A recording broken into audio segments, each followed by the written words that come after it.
some things we like to see. We seen our dog Rashard on the pivot. Yep, we did. Shout out to Rashard. Shout out to Rashard, connecting with old teammate RC in the building. And they had some nice moments on here. Good conversation, man. They did, man. They did. It was Fred Taylor, bro. I ain't gonna lie to you. I feel like was funny watching this, and we'll get right back to Rashard.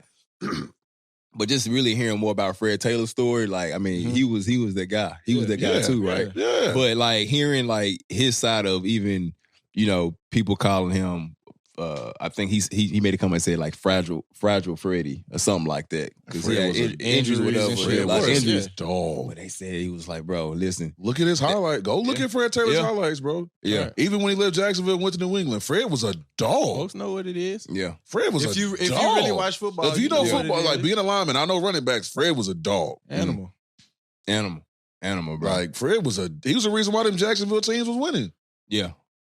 Dancing out there. Yeah. Putting on. And people don't realize how big he is doing all that too. Fred ain't no little running back. He don't look like a little dude out there. No. But now I felt like that was dope. This particular episode, like, it really just took a moment, because I believe he just got either nominated or you talking about Fred? Yeah, Fred Taylor. I think this was like recent.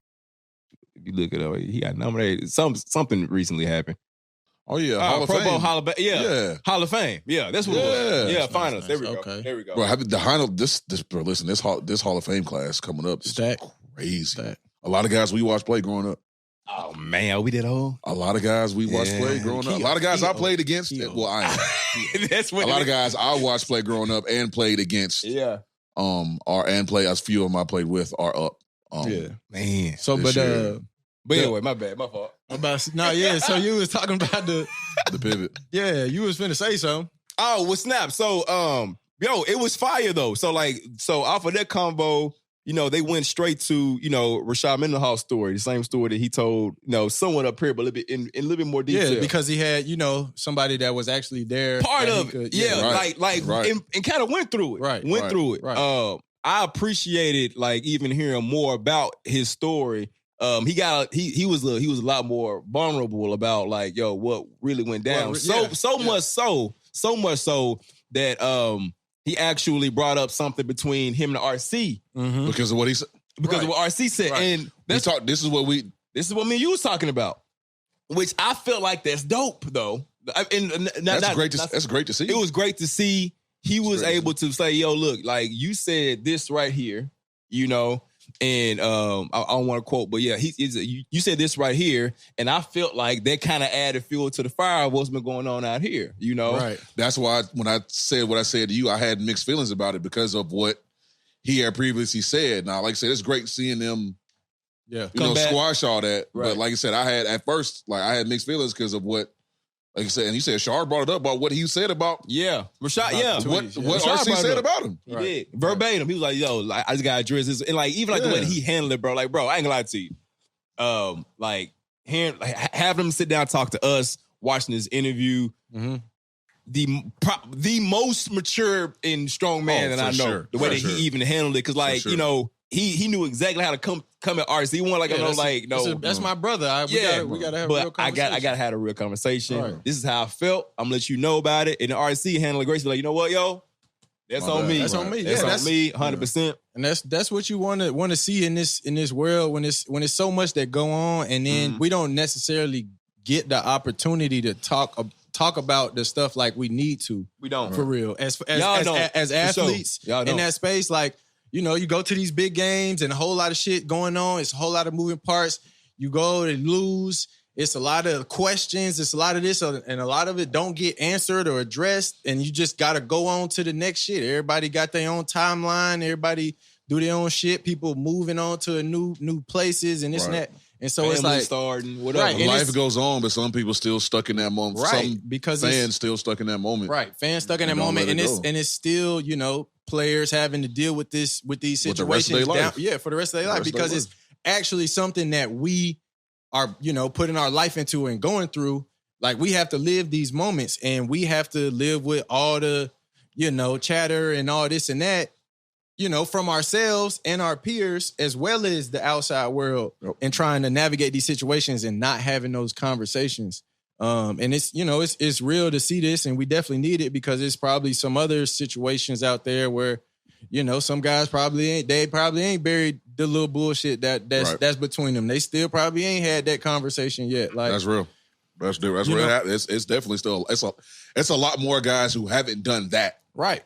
Than have. That's rare. Right. Like the fact that Rashard actually got to sit down with a guy who was there with him that said something like that made him feel like, for them to be able to do that on camera in that situation is very, very rare. Yeah. And like you said, they both handled it wonderfully. Like, I don't know. Like, we don't know, some guys might have handled it off camera like that, but being able to do it in that kind of manner and that kind of platform is dope. It's great to see. Yeah, but like you said, so like I told you, Sweet, earlier, I had mixed feelings about it at first because of what was said. What was said. And I know that even when Rashard was here, like off camera, we were talking, and he brought up how it's still like what was said by his former teammates was still bothering him. Yeah, he did say that. He said that when he talked about that. It wasn't on camera, but off camera, he did bring that up and say that. So that's why when I saw that fact, they showed the previews of him being on there, I had mixed feelings because of what he had told us he was still dealing with and going through. Right. I got you. Like, I love how they end up hashing it out and RC handled it, but like when you first said that and we talked about it, it was. You remember, I wasn't really like, right. Yeah. I had mixed emotions. Like, I wasn't really feeling it. No, I would like from that perspective. I got what you were saying. I do get that because 100%. Because especially after that, like knowing the history or whatever the case may be. I guess, like I said, like how I was telling you, even just seeing him on. And I brought up, I said, he's getting a chance to sit down with RC. I knew that, like, if I was like, all right, if he's doing this with RC, he's like, he's getting what he's been looking for. Exactly right. Yeah. He's getting what he needed. Because that was one thing that Fred brought up too. I feel like that's something that he needed, like just to be able, like, I got to closure on this situation, bro. Yeah, I mean, shit. Because talking to us about it is one thing, but being able to talk to somebody that was like on the team with you and also said something like, like that helped. That helped Rashard. So I'm like, you could even see the relief when he was going through it. Like, that helped him so much to be able to get that off his chest. So, like, again, shout out to him. Shout out to RC. I mean, and Pivot to all those guys. Like that happening in that setting is so rare. It's rare, bro. It's so rare. And I'm glad that they got that opportunity. And just want a reminder to the guys out there, old teammates or not, like, shit, if y'all play sports or in any other avenue of life, and y'all, got some shit y'all need to get off y'all chest. Y'all want to come talk to somebody about it, bro? Pull up. Like, shit, this is what we here for, man. We need this. We need this space as men, as athletes, as women as well. Like, all the different ventures of life. It's a lot that goes on that don't necessarily get talked about or dealt with. And it's people don't see, and they might have a lot to say being in the limelight and having this platform and this and that. Hey, man, it's a lot to go through, but it's people out here to understand and that got your back. So, don't be afraid, you know what I'm saying? To get the stuff off your chest and be open to these conversations. Right. And shout out to Rashard for the tweet, because, I mean, it was beautiful. It was beautiful. It got the conversation going. We need this discourse in the world. It got the conversation going. I ain't gonna lie. I went back and redid my teams like on paper at home. Listen. And it's not even close. As much as people thought that was like divisive. Right. For the people, for the masses, that was more healing for the world, community. For the community. It was a moment for the different football worlds, because we are all interacting. We might be talking shit, but it was all in good fun. Just be like, it was fun. We could actually play a new game, have a new little spin on it, and just have these conversations with people that yes, we might be going back and forth about our team's gonna be better, but it's all in good fun. But that happens. That's locker room talk. That happens in the locker room. Yeah, that happens in the locker room all the time. Right. Yeah. It might not necessarily be a football. It might be like a basketball. Like, I bet us three could be, it's like locker room talk. Yeah. A lot of people are privileged to, like, in the outside of that world that looks, like you say, it looks divisive to everybody else. But with us, it's like, yeah. Right. Like, bro, what you doing? It's funny, bro, because I didn't take it. I feel like most of us didn't take it as like a, Well, I ain't gonna say most of us. I feel like it was racist. Like it was racist. No, yeah. I didn't at all. I knew that it was like, all right, it's a little. Race was involved, but it wasn't race. It wasn't racist. You know what's funny though? That's a healthy race conversation. Yes, like it is. And like what's funny? It's a great conversation because in locker rooms, you talking to your white dudes. That's what we talking about. Yeah, it happens all the time. Listen, we said before we got on. It's some things that happen like in a locker room and around a facility that just it is what it is. It's stuff I'll never talk about. I mean, it's something I'll talk about some things, but it's some things that just right.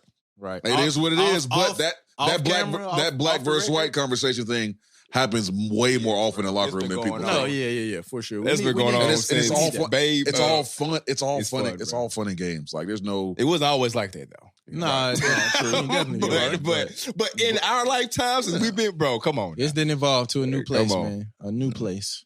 Shout out to them for shout out to Rashard. Pull back up, bro. Hell yeah! Don't forget about us in the movie either. Man, what? I ain't gonna forget. I ain't gonna let that go. I ain't let that go, Faye. If I see a premiere somewhere, bro, we gotta call you, bro. Be there.